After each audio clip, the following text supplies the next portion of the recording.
Transcendence by Corejo.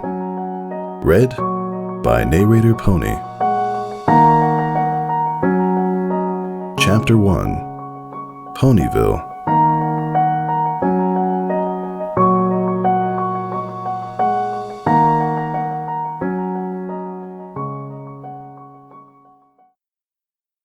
An orange stallion made his way through the outskirts of Ponyville, merrily taking in the sights, sounds, and smells around him. Ponies of all kinds filled the open streets and skies, and youthful laughter could be heard as the foals of blues and greens and golds scampered every which way, enjoying their annual freedom from warm apparel.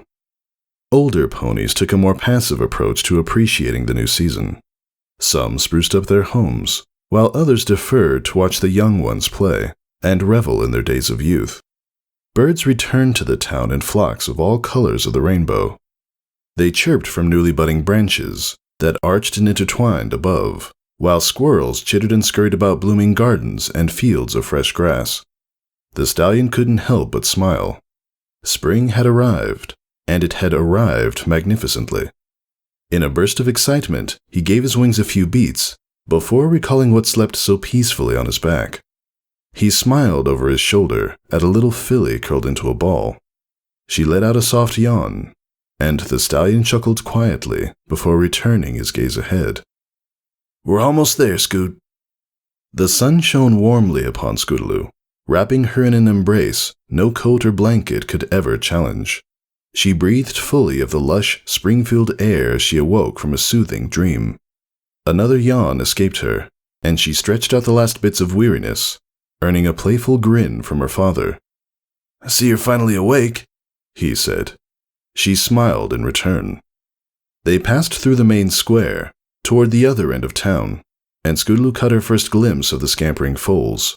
She watched the colorful swarms dance before her like a kaleidoscope, yearning to hop down and join in on the fun.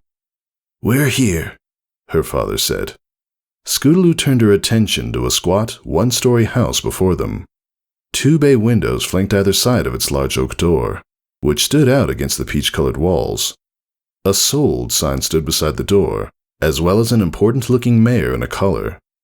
"Good afternoon, sir," the mare said. While her father politely returned the greeting, Scootaloo's mind drifted after the foals. She had never left Philadelphia before, let alone traveled to an entirely new town. Would her father let her play with these new ponies? She fantasized meeting these other foals and join their games. She saw herself run up to them and introduce herself. They would be thrilled and play for hours on end before she would run home to her father. With a patient smile, he would listen to her retell the day's events and how the other foals had accepted her as one of their own. In her stupor, Scootaloo noticed a streak of color above. The world returned in an instant, and her eyes shot upward. She searched the skies with rapt attention, scanning for the dash of color that had momentarily disturbed the cloudless sky. Seconds passed in intense anxiety before the streak bolted overhead. Her eyes were riveted as she watched it race across the sky, and her mouth hung agape. Seconds, minutes, maybe even hours passed as Scootaloo sat enthralled. Soon, she realized the colorful blur was not a something, but rather some pony. For a split second, it stopped mid-flight, and gave her a full glimpse of the one that captivated her so. A lean, sky-blue pegasus mare hung far above, a disheveled rainbow mane and tail clinging in stark contrast. Wings flapped rhythmically as rose-colored eyes gauged their surroundings. In an instant, she shot over the nearby rooftops, a faint rainbow trail in her wake. The image seared into Scootaloo's mind like a cattle prod. All thoughts of making friends evaporated under its white-hot intensity. Still hypnotized, she continued to gaze into the empty sky. What she had witnessed within a fraction of a second engraved itself upon her mind for eternity.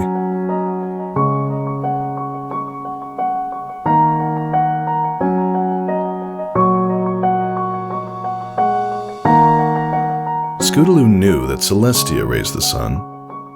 She always had, having learned it in school, but hardly cared. The sun came up, the sun went down. Simple. She didn't normally care about the who's, how's, and why's, but at this moment she cared quite a bit. Celestia could shove it. It was too damn early. Scootaloo pulled her covers over her head to defend herself from the sunlight streaming through her bedroom window, and returned to the comforting darkness of sleep and the dream she had been torn from. The dream itself was not merely a dream, but a memory. A fantastic memory that Scootaloo had kept to herself for almost a week, burning in her mind as fiercely as the day she had witnessed it. A rainbow-maned pegasus, looping and diving through the sky with incomparable finesse. She had never seen anything like it. Her mind slowly eased back into nothingness, but fate had other plans. The sun's blinding light returned in force, causing her to squinch her eyes in pain. She flailed dumbly for a blanket, but only felt the abrasive chill of an early spring morning upon her flank. Instinctively, she peeked open her eyes to discern the sudden change in her surroundings. The instant her eyes came into focus, she turned her head and saw a pair of light orange ones not 2 inches away. Boo! Scootaloo shot into the air and off the far end of her bed with a loud thump. She shook her head to clear the dizziness before rising to face her assailant. Wings flared. She bent her head low as she set her face with a deadly glare, ready for action, but then screwed it in dismay upon realizing who it was. The Pegasus on the other side of the bed possessed a striking resemblance to her, his face contorted in an attempt to contain his amusement, tears welling in his eyes. He belted out a powerful laugh and fell on her bed, unable to keep his balance. Scootaloo gave her father an indignant stare, then returned to the comfort of her bedding. "Oh, no you don't," he said, as he wrestled her out of the blanket. "You're getting up now." "But it's Saturday," Scootaloo whined, dangling from her father's grasp in a futile effort to escape. "I don't care if you want to sleep or not, we have work to do." She wanted to ask why, but knew better than to talk back. It was Saturday, for crying out loud. Why did she have to get up so early? Her father apparently read her mind and answered as he left the room. "We still have lots of things to do around the house. The movers finally brought the last of our belongings in a few minutes ago. We might be moved in, but we're far from finished making this our home. Come on." Scootaloo let out a loud huff, but complied. She followed her father into the hallway, and while they walked towards the front room, she glanced up at him. He moved with a commanding gait, something that always amazed her. His cutie mark, a pair of silver wings connected at the base, caught her eye, and she smiled at the thought of his many bedtime stories, the fantastic feats of daring and skill. It was still crazy to think he used to be a wonderbolt. "Hey, quit daydreaming and help me with this." Scootaloo snapped to and followed, glancing about the towering stacks of boxes that crowded the room. There were quite a bit more than she remembered. Moving is weird. The two may have lived in Ponyville for nearly a week, but since her father was always busy with his new job at the mayor's office, the many boxes scattered throughout the house had remained untouched. To her disappointment, the arrival of the weekend signaled 2 days of organization rather than relaxation. But getting her hooves on all of her knickknacks and toys was strong motivation. Too young to foresee her current predicament, she hadn't labeled any of her own boxes as her father had warned. Knowing there were a total of 3, she haphazardly tore through the nearest boxes, setting hers aside as she found them. "Would you mind not leaving these boxes everywhere?" Tycho asked as he danced through the maze she had created. A large box with the word kitchen written on it balanced on his back. "Uh-huh," she replied, pushing those that were not hers against the wall. She then dragged hers up to her bedroom one at a time. Once all 3 boxes were in a room, she rifled through them, eyes alight with excitement. Her bed, dresser, and nightstand were already placed in their desired locations by the movers, leaving only the few things within the boxes. She knew exactly where she wanted everything, which allowed her to unpack quickly and return to the living room to help her father. Around 2 o'clock, they stopped for a late lunch break, consisting of apples her father had bought from a kindly farmer pony at the marketplace. Having worked all morning without breakfast, Scootaloo tore into them ravenously. "Slow down, no one's going to take it away from you," her father said, earning only a brief innocent smile from Scootaloo before she devoured another apple in record speed. "So, how's school been? I've been so busy down at the mayor's office that I forgot to ask you all week." At this, Scootaloo took a serious pause from her meal, Her first week of school had been better than her previous education in Philadelphia, though still fairly uneventful. Her father had been waking her early every morning on his way out the door to review the previous semester's curriculum. Simple stuff. Basic math, science, and geography came to her easily enough since it covered everything she had already learned. She would finish her work quickly, leaving plenty of time to mill about the house, bored. "Don't leave the house. I'll be back to take you to school at lunch," he would say, not like she actually could leave the house, the handle of the front door being too high to reach. Regardless, he would return at noon, true to his word, to escort her to class during his break. The two always took the quickest path to school, which was straight through the marketplace. The various stalls held little interest for Scootaloo, but one particular pawn shop never failed to capture her attention. The store itself was well known for its assortment of random trinkets, baubles, and contraptions, but none of them mattered to her. In the store's window display, she would set her gaze on one thing and one thing only: a scooter. After watching other foals in Philadelphia ride them, she had always wanted one. Once in class, the only problem Scootaloo had was a colt that sat behind her, brown-coated with a dirty blonde mane. He made a habit of using his size to bully every pony in the schoolyard during recess, particularly her. Being the new filly in school seemed all the reason he needed to make her day much less enjoyable. Despite that, she was accepted readily enough by the rest of her class, and the ever-bubbly Cheerily, but she hadn't made any actual friends. None of her classmates seemed interested in getting to know her. Still, being relatively ignored was favorable to the constant bullying she went through in Philadelphia. "All right," she replied, through a particularly large chunk of apple, deciding against the flood of questions she was sure to drown in if she gave any sort of negative answer. Her father looked taken aback. "All right, that's it, and don't talk with your mouth full." Scootaloo finished her apple and glowered at him, receiving a stern glare in response.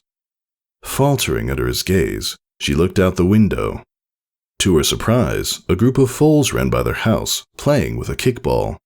Her eyes lit up, and she eagerly looked to her father, who was also looking out the window. A smile on his face, he turned to her. "You want to go play with your friends?"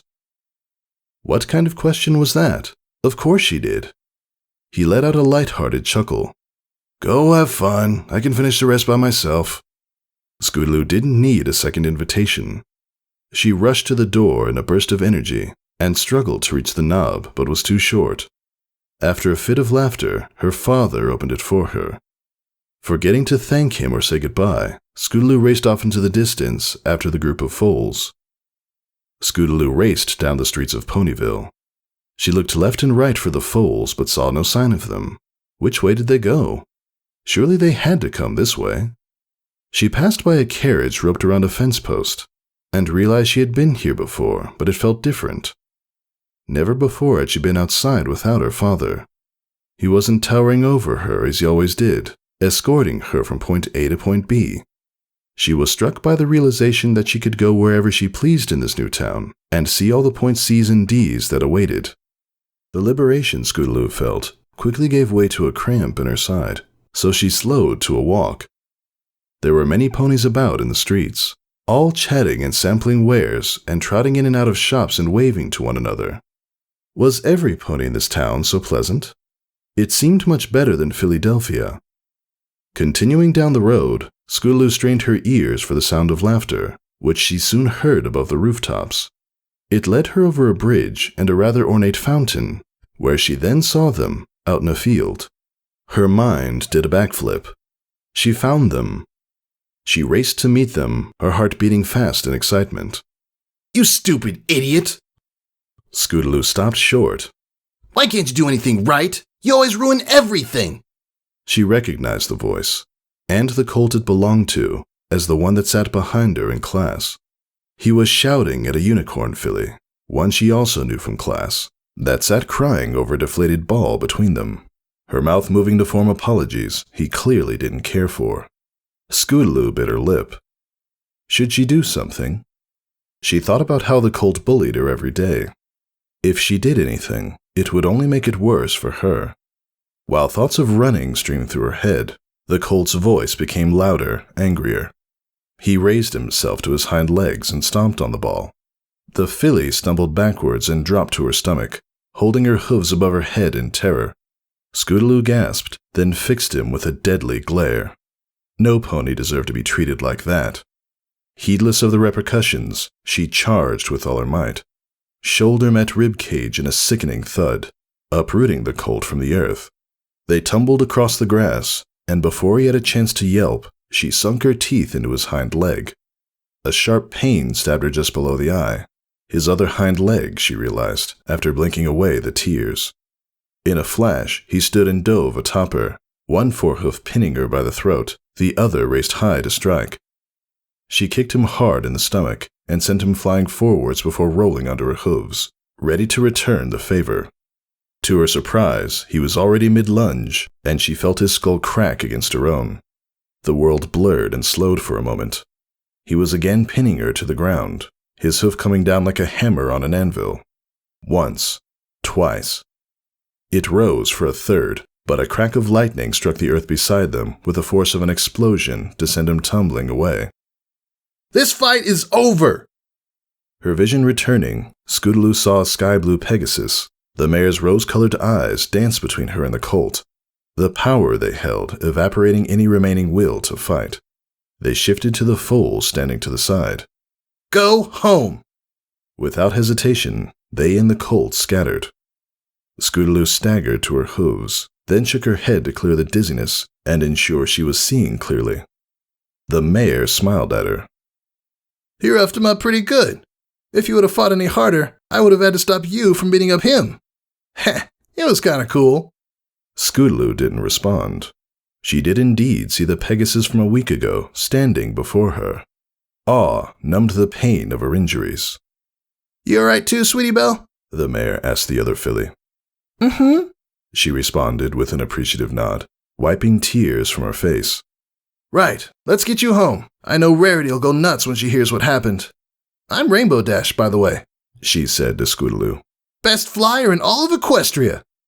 Scootaloo listened attentively to every word she said. Rainbow Dash. With a name like that, she had to be. Definitely looked it. A cool smile like that couldn't be lying, especially after the way she took care of that bully. Rainbow Dash led them through Ponyville. "Sorry I couldn't make it to your Welcome to Ponyville party last week. I wanted to stop by, even if it was for only like 10 seconds, but we had some crazy weather scheduled for that day, and Pinkie Pie just couldn't wait till the day after. She's like that all the time." Scootaloo smiled weakly. Pinkie Pie. That had to be the crazy pink one's name. Better not forget that one. Wanting to hear Rainbow Dash speak more, she said, "So, where are we going?" "Carousel Boutique. It's a fashion shop." The last two words rolled off her tongue as if they tasted sour. "Yeah," Sweetie Belle piped. "It's where I live with my big sister, Rarity." She smiled a wide smile. One Scootaloo returned. They soon arrived at a building that lived up to its name, the checkerboard roof and lacy trim and stenciled window trims. She wanted to throw up. Rainbow Dash knocked on the front door. "Hey, Rarity, open up!"